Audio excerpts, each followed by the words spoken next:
오늘 읽은 구절은 참 어두운 구절이죠. 우리가 성경을 읽다 보면 희망차고 밝은 그런 내용들도 나오지만 오늘처럼 어둡고 실패한 그런 기록들도 여과 없이 그대로 기록이 되어 있습니다. 그런데 타산지석이란 말이 있지 않습니까? 처절한 실패를 통해서 오히려 우리 자신을 더 되돌아볼 수 있고 그 실패한 이야기들을 통해서 우리가 반드시 깨달아야 될 것들을 더 정확하게 잡을 수 있다라는 것이죠. 여러분이 빛을 보내주시는 것도 사랑이지만 저녁에 잠들 수 있도록 어둠을 주시는 것도 사랑입니다. 이 식물을 자세히 보면요, 빛을 굉장히 좋아하지만 이 식물이 오히려 이 가로등 바로 옆에서 이 자라나는 식물들은 계속해서 빛이 있는 환경이 되기 때문에 오히려 열매가 맺히지를 않습니다. 그러니까 태양에 자라나게 하는 힘과 태음에 열매를 맺게 하는 그 힘이 모두 있어야 되는 것이죠. 그래서 이 밝은 빛만 하나님의 사랑이 아니라 때로는 어두움조차도 하나님께서 허락하시는 사랑이다라는 것을 자연을 통해서 깨달을 수 있는데 오늘 다소 어두워 보이는 이 구절들이 우리로 하여금 귀한 성령의 열매를 맺게 하는 그런 구절이 되시기를 주님의 이름으로 축원합니다.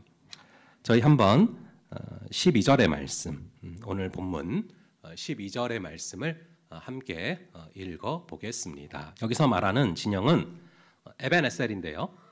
여기서부터 실로까지는 30km 정도 되는 거리입니다. 여러분 마라톤이 얼마인지 아시죠? 42.19km 아닙니까? 그러니까 그거보다는 짧지만 그래도 단숨에 달려오기는 참 쉽지 않은 거리죠. 그런데 그 긴 거리를 달려온 사람이 자기의 옷을 찢고 머리에 죄를 뒤집어 쓰고 실로로 단숨에 달려왔습니다.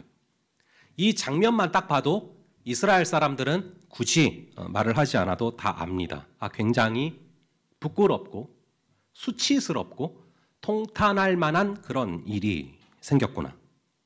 이 행색만 봐도 단번에 알 수 있는 거죠. 기쁜 소식을 가지고 달려왔어도 힘들었을 텐데 이 처참한 소식을 가지고 달려온 이 사람이 얼마나 힘들었겠습니까? 우리 한번 13절부터 15절까지 이 세 구절을 또 한번 같이 볼게요. 이럴 때는 엘리가 길려 자기의 의자에 앉아 기다리며 그의 마음이 하나님의 괴로 말미암아 떨릴 즈음이라. 그 사람이 성읍에 들어오며 알림에 온 성읍이 부르짖는지라. 엘리가 그때 엘리의 나이가 98세라 그의 눈이 어두워서 보지 못하더라. 자, 13절에 보니까 엘리가 자기 의자에 앉아서 기다렸다라고 기록되고 있는데요. 이것은 뭐 어디서 간이 의자를 가져왔다는 게 아니고 대제사장으로서 쓰던 그 자기의 의자를 길거리에 가지고 와서 거기에 앉아서 기다렸다라는 것이죠. 이것은 뭔가 지금 굉장히 의미심장한 기다림을 하고 있다는 것을 얘기해주고 있어요. 단순히 승리냐 패배냐 그 소식을 기다리는 게 아니라 법궤를 전쟁터에 가지고 나갔기 때문에 대체 지금 그 법궤의 행방이 어떻게 됐는지가 너무 궁금한 겁니다. 단순히 궁금한 정도가 아니라 조바심이 났고 그래서 엘리의 마음이 떨렸다라고 표현이 되고 있죠. 불안하니까 나와서 무슨 결과를 갖고 오는지 조바심을 내면서 그 결과를 지켜보고 있었다라는 것이죠. 그런데 온 성읍이 부르짖고 있죠. 왜냐하면 옷을 찢고 죄를 뒤집어 쓴 것만 봐도 이건 더 들을 것도 없는 거예요. 도저히 감당하기 힘든 일이 벌어졌기 때문에 하나님께 살려달라고 지금 부르짖는 것입니다. 이 12절을 보면은 죄를 뒤집어 쓴 이 사람은 전쟁터에서 공식적으로 파견한 그런 전령이 아니죠. 모두가 살육을 당하기 전에 가까스로 도망쳐 나온 그런 사람입니다. 일반적으로 전쟁에서 도망친 자는 즉결 처분이 가능하죠. 그럼에도 이 도망병이 소식을 가져와서 전하는데 그 소식이 뭔지 한번 볼게요. 우리 한번 16절과 17절 이 두 구절을 한번 함께 읽어보겠습니다. 소식을 전하는 자가 대답하여 이르되 이스라엘이 블레셋 사람들 앞에서 도망하였고 백성 중에는 큰 살육이 있었고 당신의 두 아들 홈니와 비느하스도 죽임을 당하였고 하나님의 괴는 빼앗겼나이다. 참 가슴 아픈 소식이죠. 이 소식을 전하는 발걸음이 얼마나 힘들었겠습니까? 기쁜 소식을 전해야 좀 신바람이 날 텐데 이 힘든 소식을 전해야 되는 그 발걸음이 얼마나 힘들고 지쳤겠습니까? 우리가 살아가는 이 세상은 힘든 소식으로 가득해요. 듣기 싫은 소리는 그냥 가만히 있어도 계속해서 우리 귀에 들려옵니다. 그래서 우리는요, 힘든 소식을 듣기 전에 기쁜 소식을 듣고 하루를 시작해야 됩니다. 기쁜 소식이 무엇입니까?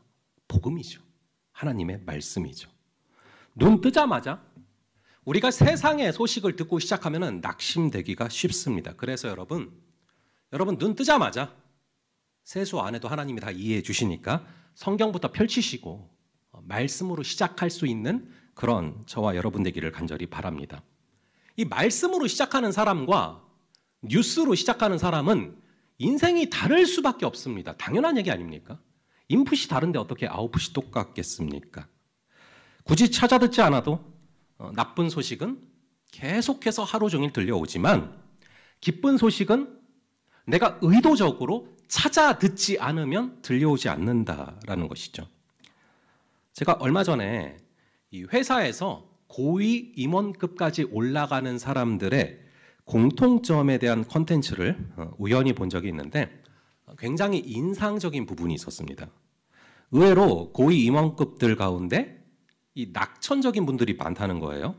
왠지 우리 생각에는 이게 잘못됐고 저게 잘못됐고 시니컬한 분들이 거기에 많이 있을 것 같지만 의외로 통계를 내보니까 긍정적인 사람들이 그 자리에 많다는 거죠. 그 이유를 분석해낸 통찰이 참 신선했는데 어떤 상황이나 어떤 사람에게서 단점을 찾아내는 것은 누구나 쉽게 할 수 있는 일이라는 거죠. 그런데 어떤 사람이나 어떤 상황에서 장점을 찾는 것은 누구나 쉽게 할 수 있는 일이 아니라는 겁니다. 그래서 사실은 이 낙천적인 사람들이 상당히 고도의 능력과 지혜를 갖고 있는 사람들이고 그런 분들이 통계적으로 고위 임원급들 가운데 많다는 거죠. 이걸 우리에게 적용을 해보자면 안 들으려고 해도 나쁜 소식은 계속해서 들려오지만 기쁜 소식은 일부러 찾아 들어야 들리기 때문에 눈 뜨자마자 우리가 기쁜 소식을 찾아 듣자라는 것입니다. 우리가 명절 때도 살펴봤지만 세상은 지독하게 우리의 마음을 뺏어가려고 혈안이 되어 있습니다. 그러므로 날마다 기쁜 소식으로 무장하고 일터로 학교로 여러분들의 세상으로 나아갈 수 있는 그런 저와 여러분 되기를 간절히 바랍니다. 결국 오늘 본문에서는요. 길거리에 나가서 의자까지 다 준비를 해놓고 들은 소식이 다 도망갔고 다 죽었고 기껏 들고 갔던 법궤까지 뺏겼다는 겁니다. 우리가 이 앞장을 쭉 읽어보시면 나오지만 1차 전쟁에서 블레셋에게 패배를 했어요. 그랬기 때문에 이제 2차 전쟁 때 이겨보겠다고 법궤를 들고 나간 건데요. 누가 법궤를 가지고 나가자는 아이디어를 냈냐 하면은 4장 3절을 보시면은 이스라엘의 장로들이 아이디어를 냈고요. 또 제사장은 또 법궤를 내줬습니다. 그래서 법궤를 가져갔으면 전쟁을 이제 제대로 치렀어야 되는데요. 정작 이스라엘은 다 도망치고 이 법궤를 들고 간 이스라엘은 싹 다 흩어졌고 오히려 블레셋은 똘똘 뭉쳐서 전쟁을 승리로 이끌게 되죠. 참 슬픈 그림인데 역설적으로 이 그림보다 신앙인의 잘못된 패턴을 잘 보여주는 그림이 없는 것 같습니다. 이 이스라엘 사람들은 법궤를 가져가면서 법궤만 가져가면 법궤 앞으로 오는 블레셋 군인들이 저절로 다 쓰러질 거라고 생각을 했을 거예요. 법궤가 대신 싸워줄 거다라고 생각을 했겠죠. 그래서 실로의 성막에 있는 법궤를 들고 굳이 전쟁터까지 그거를 들고 나간 겁니다. 근데 정작 실제로 삶의 현장에서 전쟁이 시작되니까 법궤는 그냥 그 자리에 있을 뿐이죠. 오히려 법궤를 가져간 이스라엘이 대패를 하면서 이스라엘 사람들이 다 도망치는 겁니다. 이게 어쩌면 하나님을 믿는다는 우리의 모습과 굉장히 흡사할 수 있겠다는 생각을 하게 됐어요. 여러분, 법궤는 말씀입니다. 우리는 법궤를 실제로 이 세상에서 들고 다니지는 않지만 날마다 읽은 말씀을 가지고서 세상으로 나가는데요. 그 말씀은 얻다 버려두고 죄다 세상에서 도망치면서 다니다가 교회로 도망쳐 오는 그 모습이 어쩌면 우리의 모습이 아닙니까?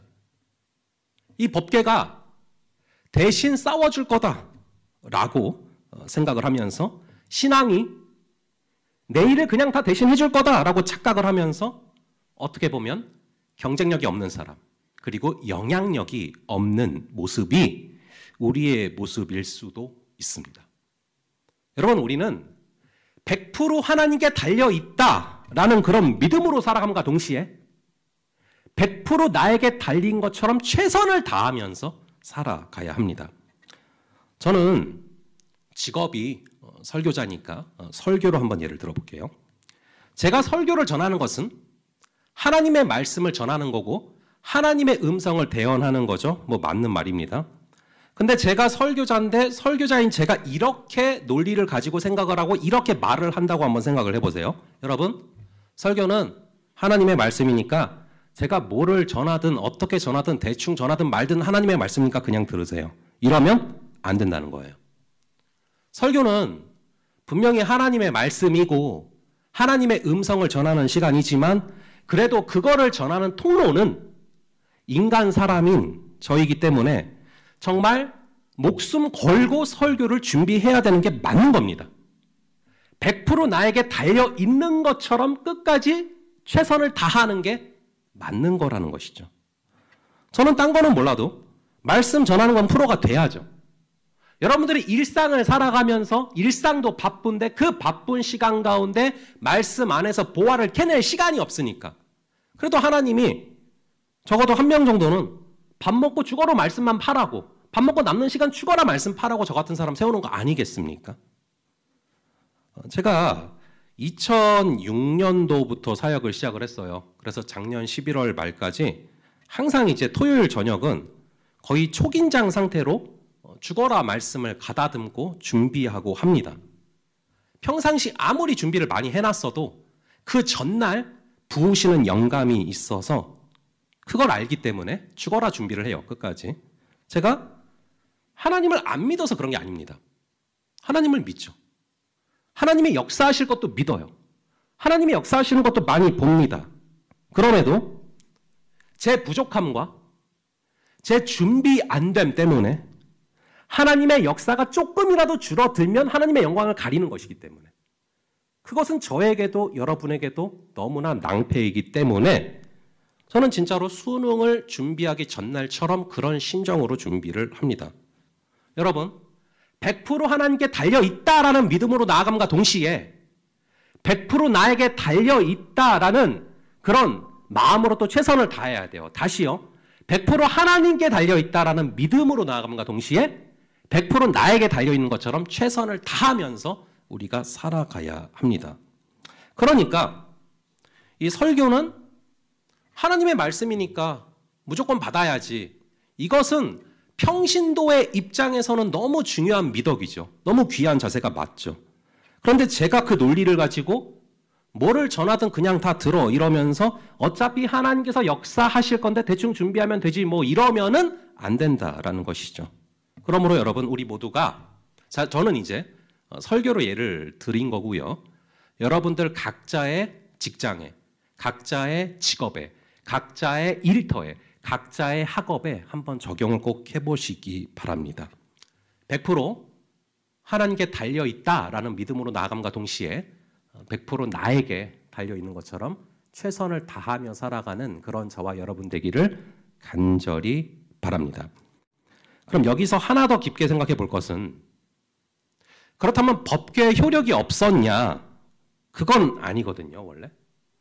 여러분, 여호수아가 요단강을 건널 때 어떻게 건너갔냐 하면은 법궤를 들고 걸어갔어요. 그랬더니 이 요단강이 홍해처럼 쫙 갈라졌거든요. 법궤의 효력이 있었단 말이죠. 그리고 이 여리고성을 무너뜨릴 때도 그랬어요. 법궤를 들고서 이 여리고성을 쭉 돌았더니 그냥 여리고성이 무너졌습니다.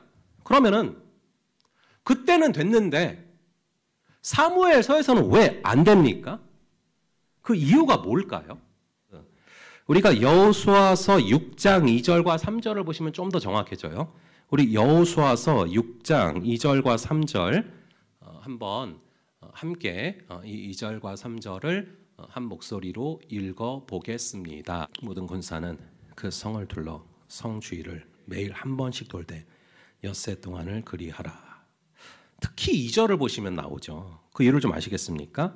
여호와께서 여호수아에게 이르시되, 여기에 정답이 있어요. 하나님께서 그렇게 하라고 말씀하셨기 때문에, 하나님께서 그렇게 하라고 명령을 하셨기 때문에 지금 그 일이 벌어진 겁니다. 그러니까 말씀을 하셔서 그 전쟁을 치루었을 때는 하나님의 전쟁이 돼요. 그런데 인간의 생각으로 나가서 치르는 전쟁은 그냥 인간의 전쟁으로 끝나는 것입니다. 하나님이 때로는 하지 말라고 하시는 전쟁도 있어요. 그런데 그런 전쟁을 했다가는 지는 거죠. 예를 들어서 여러분 잘 아시는 것처럼 바벨론이 침략을 해오고 있는데 우리 하나님께서는 예레미야 선지자를 통해서 전쟁을 하지 말고 항복하라라고 말씀을 하시죠. 그래서 예레미야가 그 말을 그대로 이스라엘에게 전했다가 완전히 죽을 뻔했어요. 그러니까 이렇게 항복하라고 하실 때도 있고, 또 때로는 아수르 군대를 기적처럼 전멸시키실 때도 있죠. 무슨 말입니까? 여러분, 베드로가 주님을 어떻게 따르게 됐는지 잘 아시죠? 베드로가 밤새 고기를 잡았어요. 밤새도록 고기를 잡았는데 한 마리도 안 잡힌 겁니다. 그래서 밤을 새고 아침이 돼서 어렵게 그 그물을 다 길고 다시 다 정리를 마쳤어요. 그렇게 해놨는데 갑자기 나타나신 예수님께서 베드로에게 오른편으로 그물을 던져라 라고 말씀을 하시는 겁니다. 여러분, 이 말씀을 들었을 때 흔쾌히 순종이 되겠습니까? 아니, 저분은 30년 내내 목수만 하신 분인데, 나는 날 때부터 어부인데 저분이 목수였는데 뭘 알겠어, 이런 마음이 안 들겠어요? 이 시간대는 절대 고기가 안 잡히는 시간대인데, 그래서 아침에 다 안 잡고 밤새 잡고 아침에 그물 정리하는 건데 뭘 모르시네, 이런 마음이 안 들겠습니까? 하지만 워낙 예수님이 유명한 분이고, 그리고 워낙 맞는 말만 하시는 분이니까, 예수님이니까 그래요, 던져보긴 할게요 하고 던졌는데 그물이 찢어지도록 잡히죠. 그 순간을 기점으로 해서 베드로가 예수님을 따라가지 않습니까? 내 생각으로는 절대 될 일이 아닌데 말씀대로 했더니 말씀이 그대로 이루어져요. 이거를 붙드는 게 바로 신앙입니다. 그러니까 법궤 자체를 중요시 여기는 신앙과 법궤 안에 들어있는 돌판, 즉 말씀을 중요시 여기는 신앙이 있어요. 법궤 안에 든 그 말씀을 중요시 여기는 신앙은 참된 신앙이지만, 법궤 자체의 효력이 있다라고 믿는 것은 그냥 자기 신념이고 자기 생각이죠. 여러분, 우리가 이 신념과 신앙을 혼동해서는 안 됩니다. 자기 확신을, 자기 생각을 마치 신앙인 것처럼 착각하는 경우들이 많아요. 그런 사람들에게 오늘 법궤 사건은 그야말로 주님께서 보여주시는 표징이죠. 말씀에 의지하는 신앙이 아니라 내 생각에, 내 고정관념에, 내 자아에 의지하는 그런 신앙은 결정적인 순간에 우리가 실족을 하게 되는 것이죠. 우리는 평생 자기 생각에서, 그리고 자기 중심적인 사고에서 떠나는 그런 삶을 살아야 됩니다. 여러분, 창세기 12장 1절을 잘 아시지 않습니까? 본토 친척 아비 집을 떠나 내가 너에게 보여줄 땅으로 가라. 두 가지 명령이 뭐예요? 떠나, 그리고 가라. 이 두 가지 명령입니다. 저는요, 이 캐나다로 갈 때 이 말씀은 붙들고 갔어요. 떠나, 그리고 가라. 근데 역설적인 게 뭔지 아십니까? 캐나다 안에서 참 행복해하고 있고, 와, 여기 뭐 지상천국이네 이러고 있는데 또 한 번 이 명령을 하시는 거예요. 떠나, 그리고 가라. 이 말씀 붙들고 일로 왔는데 여기서 또 떠나라는 명령을 하시는 거죠. 그러니까 여러분, 장소가 중요한 게 아니에요. 우리가 살아가는 모든 삶의 순간을 통해서 우리 주님은 떠나라라는 그런 훈련을 시키시는데, 그것은 단순히 장소에서 떠나는 게 아니라 바로 내 중심적인 사고, 자기 중심성, 자아에서 떠나라라는 것을 명령하시는 것입니다. 너가 쌓아놓은 그 바벨탑에서 떠나라. 너가 싸우는 너의 그 캐리어에서 떠나라. 이 명령을 하실 때가 있는 것이죠. 그럼 떠나서 어디로 가는 겁니까? 예수님께로 가고 말씀으로 가라. 그래서 우리 삶의 다양한 순간들을 통해서 계속 내 자아에서 떠나서 말씀으로 가는 그 훈련을 우리 주님께서 시키시는 것이죠. 날마다 내 중심적인 자아에서 떠나서 말씀으로 가는 그런 저와 여러분 되기를 간절히 바랍니다. 그래서 우리가 매일 이 말씀으로 가야 되고 매일 이 말씀을 배고파하고 먹고 마시고 살아가야 되는데 우리는 너무 잠깐 아닙니까? 아침에 한번 보고 하루 종일 생각 안 할 때도 있지 않습니까? 우리가 정말로 말씀이 꿀송이처럼 달아봐요. 밤새 보게 돼 있어요. 시간이 지나가는지 모르고 되게 돼 있어요. 여러분 정말로 말씀을 보면서 하나님의 성령의 음성을 들어봐요. 이 성경책이 안 젖을 수가 있나? 간절히 바라기는 날마다 나를 떠나서 내가 처한 상황을 떠나서 내가 갖고 있는 고정관념을 떠나서 말씀으로 나아가는 그런 저와 여러분 되기를 간절히 바랍니다. 저희 한번 오늘 본문 19절부터 21절을 한번 볼게요. 해산하고 죽어갈 때 곁에 서 있던 여인들이 그에게 이르되 두려워하지 말라 내가 아들을 낳았다 하되 그가 대답하지도 아니하며 관념하지도 아니하고 이르기를 영광이 이스라엘에서 떠났다 하고 아이 이름을 이가봇이라 하였으니 하나님의 괴가 빼앗겼고 그의 시아버지와 남편이 죽었기 때문이며. 자, 여기 보시면 비느하스의 아내가 나와요. 이름도 기록이 되어 있지 않지만 이 시대 가운데 그래도 가장 하나님을 경외하는 여인이에요. 그래서 아들이 태어났지만 뭐라고 대답을 하지도 않고 기뻐하지도 않아요. 괴를 뺏겼고 남편이 죽었고 하나님이 떠났는데 아무런 희망이 없는 겁니다. 근데 중요한 것은 이 여인이 아들 이름을 하나 부른 게 오늘 설교의 핵심이에요. 죽어가면서 태어난 아들 하나를 보고서 이름을 뭐라고 짓습니까? 이가봇이라고 지어요. 이가봇은 영광이 떠났다라는 뜻입니다. 이 영광은 하나님의 임재를 말하는데요. 주로 빛으로 표현이 되죠. 하나님이 계시는 곳에는 빛이 임하고요. 하나님이 계시지 않는 곳에는 어둠이 찾아오죠. 따라서 온 세상은 빛이 있으라 라는 그런 말씀으로 시작이 됐습니다. 어떤 혼돈과 공허도 빛이 임하면 그 무질서가 사라지는 것이죠. 그래서 오늘 본문의 이가봇은 하나님의 임재가 떠나버린 아주 캄캄한 어둠을 의미하는 것입니다. 근데 이 이가봇에 정확히 반대되는 단어가 바로 쉐키나라는 단어예요. 이 쉐키나라는 단어는 하나님의 임재가 임하는 것, 그리고 그 빛이 임하는 것, 이것을 뜻합니다.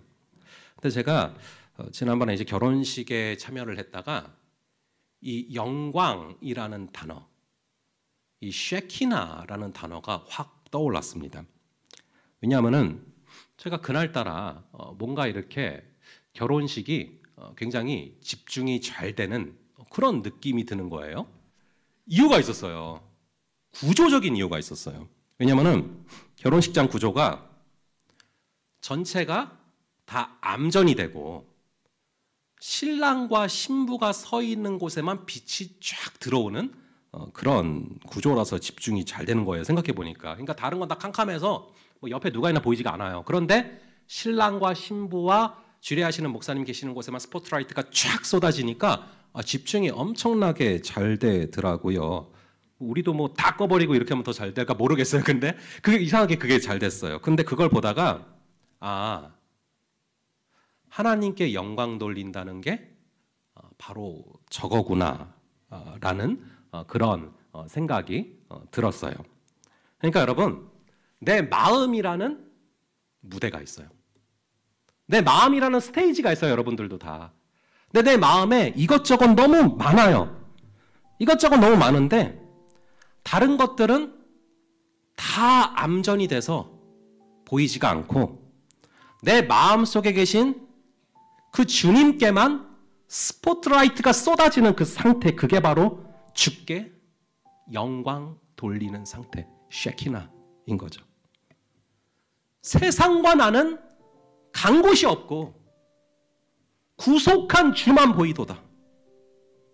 나의 마음속에 있는 수많은 세상의 것들, 얼마나 세상 것들이 많습니까? 나의 마음 안에.